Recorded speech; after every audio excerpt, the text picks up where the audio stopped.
Hello everyone, ನಮ್ಮ ಅಡುಗೆ ನಿಮ್ಮ ರುಚಿಗೆ ಸ್ವಾಗತ. ಇವತ್ತು ನಾನು ನಿಮಗೆ ಹೆಸರು ಕಾಳಿನಿಂದ 3 ರೀತಿಯ ಸೈಡ್ ಡಿಶ್ ರೆಸಿಪಿಗಳನ್ನು ತೋರಿಸ್ತಾ ಇದ್ದೀನಿ. ಇದನ್ನು ನಾವು ಚಪಾತಿಗೆ, ಅನ್ನಕ್ಕೆ, ದೋಸೆಗೆ ಎಲ್ಲ ಬಳಸ್ಕೊಳ್ಬೋದು. ಬನ್ನಿ ಈಗ ಇದನ್ನು ಮಾಡುವ ವಿಧಾನ ಹೇಗೆ ಅಂತ ನೋಡೋಣ. ಅದಕ್ಕಿಂತ ಮುಂಚೆ ನೀವಿನ್ನು ನಮ್ಮ ಚಾನೆಲ್ಗೆ ಸಬ್ಸ್ಕ್ರೈಬ್ ಆಗಲಿಲ್ಲ ಅಂದರೆ ಸಬ್ಸ್ಕ್ರೈಬ್ ಮಾಡ್ಕೊಳ್ಳಿ. ಪಕ್ಕದಲ್ಲಿರುವ ನೋಟಿಫಿಕೇಷನ್ ಬೆಲ್ ಕೂಡ ಕ್ಲಿಕ್ ಮಾಡ್ಕೊಳ್ಳಿ. ಮೊದಲಿಗೆ ನಾನಿಲ್ಲಿ ಅರ್ಧ ಕಪ್ನಷ್ಟು ಹೆಸರು ಕಾಳನ್ನು ತಗೊಂಡು ಕುಕ್ಕರಿಗೆ ಹಾಕ್ತಾ ಇದ್ದೀನಿ. ಇದನ್ನು ನಾನು ನೆನೆಸಿಲ್ಲ, ಒಂದು 6 ಗಂಟೆ ನೆನೆಸಿ ಕೂಡ ನೀವು ಮಾಡ್ಕೋಬಹುದು. ನೆನೆಸದೆ ನಾವು ಹೆಸರು ಕಾಳನ್ನು ಬೇಯಿಸಿದಾಗ ನೀರು ಸ್ವಲ್ಪ ಜಾಸ್ತಿ ಹಾಕಬೇಕಾಗತ್ತೆ. 3.5 ಕಪ್ನಷ್ಟು ನೀರು ಹಾಕ್ತಾ ಇದ್ದೀನಿ. ಉಪ್ಪು ಹಾಕದೆ ಕೂಡ ಬೇಯಿಸ್ಬೋದು, ಆದರೆ ನಾನು ಸ್ವಲ್ಪ ಉಪ್ಪು ಹಾಕಿದ್ದೀನಿ.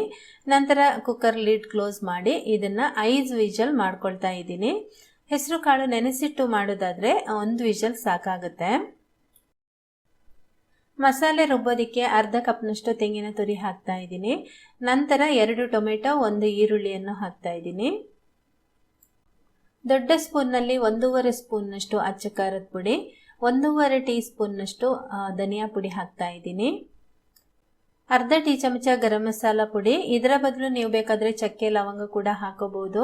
ನಂತರ 1 ಟೀ ಚಮಚದಷ್ಟು ಹುರಿಗಡಲೆ, ಒಂದು ಅರ್ಧ ಹಿಡಿಯಷ್ಟು ಕೊತ್ತಂಬರಿ ಸೊಪ್ಪು ಹಾಕಿಬಿಟ್ಟು ಸ್ವಲ್ಪ ನೀರು ಹಾಕಿ ರುಬ್ಕೊಳ್ತಾ ಇದ್ದೀನಿ.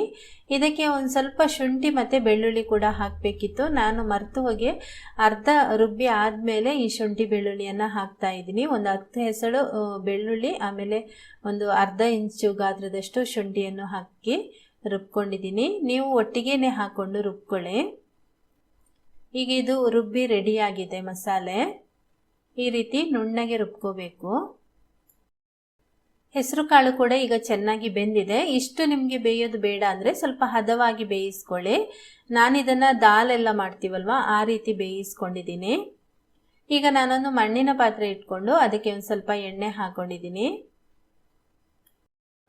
ಎಣ್ಣೆ ಬಿಸಿ ಆದಮೇಲೆ ಒಂದು ಮೀಡಿಯಂ ಸೈಜಿನ ಈರುಳ್ಳಿಯನ್ನು ಸಣ್ಣದಾಗಿ ಹೆಚ್ಚಿ ಅದನ್ನು ಫ್ರೈ ಮಾಡ್ಕೊಳ್ತಾ ಇದ್ದೀನಿ. ಈರುಳ್ಳಿ ಸ್ವಲ್ಪ ಕೆಂಪಗಾದ್ಮೇಲೆ 1/4 ಟೀ ಚಮಚ ಅರಿಶಿನ ಪುಡಿ ಹಾಕಿ ರುಬ್ಬಿದ ಮಸಾಲೆಯನ್ನು ಕೂಡ ಹಾಕಿ ಸ್ವಲ್ಪ ಇದು ಎಣ್ಣೆ ಬಿಟ್ಕೊಳ್ಳುವವರೆಗೆ ಒಂದು 2 ನಿಮಿಷ ಇದನ್ನು ಹುರಿಯಿರಿ. ಮಸಾಲೆ ಚೆನ್ನಾಗಿ ಎಣ್ಣೆ ಬಿಟ್ಕೊಂಡಾದ್ಮೇಲೆ ಇದಕ್ಕೆ ಬೆಂದಿರುವಂತಹ ಹೆಸರು ಕಾಳನ್ನು ಸೇರಿಸ್ಕೊಳ್ಳಿ. ಇದನ್ನು ಸ್ವಲ್ಪ ಸಾಂಬಾರ್ ರೀತಿ ಮಾಡ್ಕೊಳ್ಳೋದ್ರಿಂದ ಸ್ವಲ್ಪ ನೀರು ಕೂಡ ಹಾಕೊಳ್ಳಿ. ಉಪ್ಪು ಬೇಕಾದರೆ ಉಪ್ಪು ಕೂಡ ಹಾಕೊಳ್ಳಿ. ನಂತರ ನಿಮಗೆ ಇದು ಎಷ್ಟು ತೆಳ್ಳಗೆ ಬೇಕು ಅಷ್ಟು ತೆಳ್ಳಗೆ ಮಾಡಿಕೊಂಡು ಇದನ್ನು ಚೆನ್ನಾಗಿ ಒಂದು 5 ನಿಮಿಷ ಕುದಿಸ್ಕೊಳ್ಬೇಕು. ಕೊತ್ತಂಬರಿ ಸೊಪ್ಪು ಎಲ್ಲ ಹಾಕಿರೋದ್ರಿಂದ ಅದರ ಒಂದು ಹಸಿ ಸ್ಮೆಲ್ಲೆಲ್ಲ ಹೋಗಬೇಕು. ಹಾಗಾಗಿ 5 ನಿಮಿಷ ಕುದಿಸ್ಕೊಂಡು ಈಗ ಇದು ರೆಡಿಯಾಗಿದೆ. 5 ನಿಮಿಷ ಕುದ್ದು ತುಂಬಾ ಸೂಪರಾಗಿ ಹೆಸರು ಕಾಳಿನ ಸಾಂಬಾರ್ ರೆಡಿಯಾಗಿದೆ. ಇದನ್ನು ನೀವು ಚಪಾತಿ, ದೋಸೆ, ಆಮೇಲೆ ಅನ್ನಕ್ಕೆ ಮಾಡ್ಕೊಳ್ಬೋದು. ಈಗ ಇನ್ನೊಂದು ರೀತಿಯ ಹೆಸರು ಕಾಳಿನ ಕರಿ ಮಾಡೋದನ್ನು ತಿಳಿಸ್ಕೊಡ್ತಾ ಇದ್ದೀನಿ. ಅರ್ಧ ಕಪ್ನಷ್ಟು ಹೆಸರು ಕಾಳನ್ನು 6 ಗಂಟೆಗಳ ಕಾಲ ನೀರಿನಲ್ಲಿ ನೆನೆ ಹಾಕಿಟ್ಕೊಂಡಿದ್ದೇನೆ. ನಂತರ 1 ಟೊಮೆಟೊನ ತುಂಡು ಮಾಡಿ ಇಟ್ಕೊಂಡಿದ್ದೇನೆ. ನೆನೆ ಹಾಕಿರುವಂತಹ ಹೆಸರು ಬೇಳೆಯ ನೀರನ್ನು ಬಸಿದು ಹೆಸರು ಕಾಳನ್ನು ಈ ನೀರಿಗೆ ಹಾಕ್ತಾ ಇದ್ದೀನಿ. ಇದರ ಜೊತೆಗೆ ಟೊಮೆಟೊ ಕೂಡ ಹಾಕ್ತಾ ಇದ್ದೀನಿ. ಇವಾಗ ಇದನ್ನು ಬೇಯಲಿಕ್ಕೆ ಬಿಡಬೇಕು. ಮುಚ್ಚಳ ಮುಚ್ಚಿ ಇಡ್ತಾ ಇದ್ದೀನಿ. ಅದು ಬೇಯುವವರೆಗೆ ಮಸಾಲೆಗೆ ರೆಡಿ ಮಾಡ್ಕೊಳ್ಳೋದಕ್ಕೆ ಸಣ್ಣ ಮಿಕ್ಸಿ ಜಾರಿಗೆ 1 ಹಿಡಿಯಷ್ಟು ಕೊತ್ತಂಬರಿ ಸೊಪ್ಪನ್ನು ಹಾಕ್ತಾ ಇದ್ದೀನಿ. ನಂತರ ಒಂದು ಕಾಲು ಹಿಡಿಯಷ್ಟು ತೆಂಗಿನ ತುರಿಯನ್ನು ಹಾಕ್ತಾ ಇದ್ದೀನಿ. 6 ಎಸಳು ಬೆಳ್ಳುಳ್ಳಿ, ಒಂದು ಸಣ್ಣ ತುಂಡು ಶುಂಠಿ ಹಾಕ್ತಾ ಇದ್ದೀನಿ. 1/4 ಟೀ ಚಮಚ ಅರಿಶಿನ ಪುಡಿ, 1 ಟೀ ಚಮಚದಷ್ಟು ರೆಡ್ ಚಿಲ್ಲಿ ಪೌಡರ್ ಅಥವಾ ಅಚ್ಚ ಖಾರದ ಪುಡಿ, 1 ಟೀ ಚಮಚ ಜೀರಿಗೆ. ಇವಿಷ್ಟನ್ನು ಹಾಕಿ ಸ್ವಲ್ಪ ನೀರು ಸೇರಿಸಿ ಇದನ್ನು ನುಣ್ಣಗೆ ರುಬ್ಕೊಳ್ಳಿ.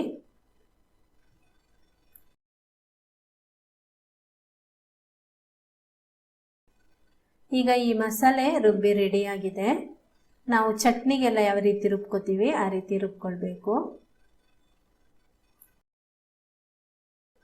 ಹೆಸರು ಕಾಳು ಬೇಯಲಿಕ್ಕೆ ಇಡುವಾಗ ಉಪ್ಪು ಹಾಕಿರಲಿಲ್ಲ, ಹಾಗಾಗಿ ಒಂದು 3/4 ಭಾಗ ಬೆಂದಾದ್ಮೇಲೆ ಇದಕ್ಕೆ ಉಪ್ಪನ್ನು ಹಾಕಿ ಒಂದು ಸ್ವಲ್ಪ ಹೊತ್ತು ಇದನ್ನು ಬೇಯಲಿಕ್ಕೆ ಬಿಡಬೇಕು. ಈಗ ಇದು ಚೆನ್ನಾಗಿ ಬೆಂದಿದೆ ನೋಡಿ. ಕಾಳು ಈ ರೀತಿ ಈ ಥರ ಮೆತ್ತಗಾಗಬೇಕು. ಈಗ ಇದಕ್ಕೆ ರುಬ್ಬಿರುವಂತಹ ಮಸಾಲೆಯನ್ನು ಸೇರಿಸ್ಕೊಳ್ಳೋಣ. ರುಬ್ಬಿದ ಮಸಾಲೆ ಹಾಕಿದ ಮೇಲೆ ಇದನ್ನು ಚೆನ್ನಾಗಿ ಮಿಕ್ಸ್ ಮಾಡ್ಕೊಳ್ಳಿ. ನೋಡಿ, ಹದ ಈ ರೀತಿ ಇದೆ. ಇದು ಚೆನ್ನಾಗಿ ಕುದಿ ಬಂದ ಮೇಲೆ ತಣ್ಣಗಾದ್ಮೇಲೆ ಇನ್ನೂ ಕೂಡ ಇದು ಸ್ವಲ್ಪ ದಪ್ಪ ಆಗುತ್ತೆ. ಹಾಗಾಗಿ ನಿಮಗೆ ಅದು ತೆಳು ಎಷ್ಟು ಬೇಕೋ ಅಷ್ಟು ನೋಡಿಕೊಂಡು ಇಟ್ಕೊಳ್ಳಿ. ಚೆನ್ನಾಗಿ ಒಂದು ಕುದಿ ಬಂದ ಮೇಲೆ ಒಂದು 2 ರಿಂದ 3 ನಿಮಿಷ ನಿಧಾನ ಉರಿಯಲ್ಲಿ ಇದನ್ನು ಕುದಿಸ್ಕೊಳ್ಳಿ. ಮಸಾಲೆ ಎಲ್ಲ ಹಸಿ ಇರೋದ್ರಿಂದ ಅದರ ಹಸಿ ಸ್ಮೆಲ್ ಎಲ್ಲ ಅವಾಗ ಹೋಗುತ್ತೆ. ಇವಾಗ ಇದು ರೆಡಿ ಆಗಿದೆ ನೋಡಿ, ಸೂಪರ್ ಆಗಿ ಬಂದಿದೆ. ಹದ ಇದೇ ರೀತಿ ಇರಬೇಕು. ರೊಟ್ಟಿ ಜೊತೆಗೆ ನೆಂಚ್ಕೊಳ್ಳೋಕ್ಕೆ ತುಂಬಾ ಚೆನ್ನಾಗಿರುತ್ತೆ. ಹೆಸರು ಕಾಳು ಮತ್ತು ಆಲೂಗಡ್ಡೆಯನ್ನು ಬಳಸ್ಕೊಂಡು ಒಂದು ರುಚಿಕರವಾದ ಪಲ್ಯದ ರೆಸಿಪಿಯನ್ನು ತೋರಿಸ್ತಾ ಇದ್ದೀನಿ. ಇದು ಅನ್ನ, ಚಪಾತಿ, ದೋಸೆಗೆ ತುಂಬಾ ಚೆನ್ನಾಗಿರುತ್ತೆ. ಬನ್ನಿ ಈಗ ಇದನ್ನು ಮಾಡುವ ವಿಧಾನ ಹೇಗೆ ಅಂತ ನೋಡೋಣ. ಮೊದಲಿಗೆ ಕುಕ್ಕರ್ ಒಲೆ ಮೇಲಿಟ್ಟು ಅದಕ್ಕೆ ಒಂದು ಅರ್ಧ ಕಪ್ನಷ್ಟು ಹೆಸರು ಕಾಳನ್ನು ಚೆನ್ನಾಗಿ ತೊಳೆದು ಹಾಕ್ತಾ ಇದ್ದೀನಿ. ಇದನ್ನು ನೀವು ನೆನೆಸ್ಬಿಟ್ಟು ಕೂಡ ಹಾಕ್ಬೋದು. ನಾನು ನೆನೆಸದೆ ತಕ್ಷಣಕ್ಕೆ ಹಾಕ್ತಾ ಇದ್ದೀನಿ. ಇದು ಸ್ವಲ್ಪ ಬೇಯಲು ಜಾಸ್ತಿ ಟೈಮ್ ತಗೊಳುತ್ತೆ. ನೆನೆಸಿ ಹಾಕಿದರೆ ಸ್ವಲ್ಪ ಬೇಗ ಬೇಯುತ್ತೆ. ಆಮೇಲೆ ಒಂದು ಆಲೂಗಡ್ಡೆಯನ್ನು ಚೆನ್ನಾಗಿ ತೊಳೆದು ಅದರ ಸಿಪ್ಪೆ ತೆಗೆದು ಹಾಕ್ತಾ ಇದ್ದೀನಿ.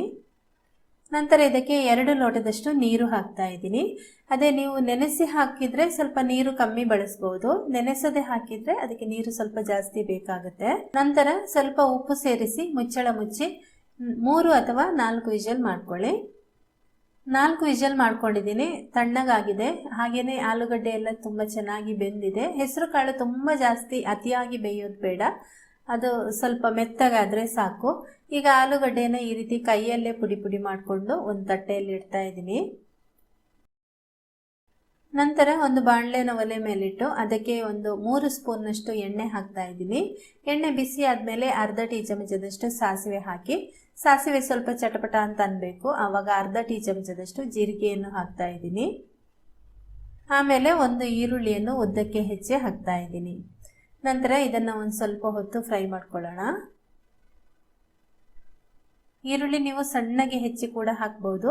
ಈಗ ಇದರ ಜೊತೆಗೆ ಸ್ವಲ್ಪ ಕರಿಬೇವು, ಆಮೇಲೆ 1-2 ಹಸಿಮೆಣಸಿನಕಾಯಿಯನ್ನು ಉದ್ದಕ್ಕೆ ಸೀಳಿ ಹಾಕಿಬಿಟ್ಟು ಇದನ್ನು ಕೂಡ ಫ್ರೈ ಮಾಡ್ಕೊಳ್ತಾ ಇದ್ದೀನಿ. ಹಸಿಮೆಣಸಿನಕಾಯಿ ನಿಮ್ಮ ಖಾರಕ್ಕೆ ತಕ್ಕಂತೆ ಹಾಕೋಬಹುದು. ಈಗ ಇದಕ್ಕೆ 1/4 ಟೀ ಚಮಚ ಅರಿಶಿನ ಪುಡಿ, ಅರ್ಧ ಟೀ ಚಮಚದಷ್ಟು ರೆಡ್ ಚಿಲ್ಲಿ ಪೌಡರ್ ಹಾಕ್ತಾ ಇದ್ದೀನಿ. ಬೇಕಾದರೆ ಸ್ವಲ್ಪ ಗರಂ ಮಸಾಲ ಪುಡಿ ಕೂಡ ಹಾಕೋಬಹುದು. ಆಮೇಲೆ ಕೈಯಲ್ಲೇ ಪುಡಿ ಮಾಡ್ಕೊಂಡಿರುವಂತಹ ಆಲೂಗಡ್ಡೆಯನ್ನು ಸೇರಿಸ್ತಾ ಇದ್ದೀನಿ. ಆಲೂಗಡ್ಡೆಯನ್ನು ನೀವು ಸಣ್ಣಕ್ಕೆ ಪುಡಿ ಮಾಡ್ಕೋಬಹುದು ಅಥವಾ ಈ ರೀತಿ ಸ್ವಲ್ಪ ದೊಡ್ಡ ದೊಡ್ಡ ತುಂಡುಗಳನ್ನಾಗಿ ಕೂಡ ಮಾಡ್ಕೊಳ್ಬಹುದು. ಆಮೇಲೆ ಅದನ್ನು ಒಂದು ಸ್ವಲ್ಪ ಮಿಕ್ಸ್ ಮಾಡಿಬಿಟ್ಟು ನಂತರ ಇದಕ್ಕೆ ಬೆಂದಿರುವಂತಹ ಹೆಸರು ಕಾಳನ್ನು ಅದರ ನೀರನ್ನು ಸಮೇತ ಹಾಕ್ತಾ ಇದ್ದೀನಿ. ಅದರ ಜೊತೆಗೆ 1/4 ಟೀ ಚಮಚದಷ್ಟು ಇಂಗಿನ ಪುಡಿಯನ್ನು ಕೂಡ ಹಾಕಿದ್ದೀನಿ. ಆಮೇಲೆ ಚೆನ್ನಾಗಿ ಅದನ್ನು ಮಿಕ್ಸ್ ಮಾಡಿಕೊಂಡು ಉಪ್ಪಿನ ರುಚಿ ನೋಡ್ಕೊಳ್ಳಿ. ಉಪ್ಪು ಬೇಕಾದರೆ ಉಪ್ಪು ಹಾಕ್ಕೊಳ್ಳಿ. ಚೆನ್ನಾಗಿ ಮಿಕ್ಸ್ ಮಾಡಿ ನೀರು ಬೇಕಾದರೆ ಹಾಕ್ಕೊಳ್ಳಿ, ಇಲ್ಲಾಂದರೆ ಅದರಲ್ಲೇ ನೀರು ಇರುತ್ತಲ್ವ ಅದು ಸಾಕಾಗುತ್ತೆ. ಚೆನ್ನಾಗಿ 1-2 ಕುದಿಸ್ಕೊಂಡು ನಂತರ ಕೊತ್ತಂಬರಿ ಸೊಪ್ಪು ಹಾಕಿಬಿಟ್ಟು ಕೂಡ ಒಂದು ಸ್ವಲ್ಪ ಕುದಿಸ್ಕೊಳ್ತಾ ಇದ್ದೀನಿ. ಈಗ ಚೆನ್ನಾಗಿ ಒಂದು ಕುದಿಸ್ಕೊಂಡಾದ್ಮೇಲೆ ಇದು ರೆಡಿ ಆಗುತ್ತೆ. ತುಂಬಾ ಸೂಪರ್ ಆಗಿರುತ್ತೆ. ಚಪಾತಿ ಜೊತೆಗೆ ಅನ್ನಕ್ಕೂ ಕೂಡ ತುಂಬ ಚೆನ್ನಾಗಿರುತ್ತೆ. ಕೊನೆಯದಾಗಿ ಒಂದು ಸ್ವಲ್ಪ ನಿಂಬೆ ರಸವನ್ನು ಹಿಂಡ್ಕೊಳ್ಬೇಕು. ಓಕೆ ಫ್ರೆಂಡ್ಸ್, ಈ ಒಂದು ರೆಸಿಪಿಗಳು ನಿಮಗೆ ಇಷ್ಟ ಆಗಿದ್ರೆ ಒಂದು ಲೈಕ್ ಮಾಡಿ, ನಿಮ್ಮ ಪರಿಚಯದವರಿಗೆ ಶೇರ್ ಮಾಡಿ. ಹಾಗೆಯೇ ನಮ್ಮ ಚಾನಲ್ಗೆ ನೀವಿನ್ನೂ ಸಬ್ಸ್ಕ್ರೈಬ್ ಆಗಲಿಲ್ಲ ಅಂದರೆ ದಯವಿಟ್ಟು ಸಬ್ಸ್ಕ್ರೈಬ್ ಮಾಡ್ಕೊಳ್ಳಿ. Thank you.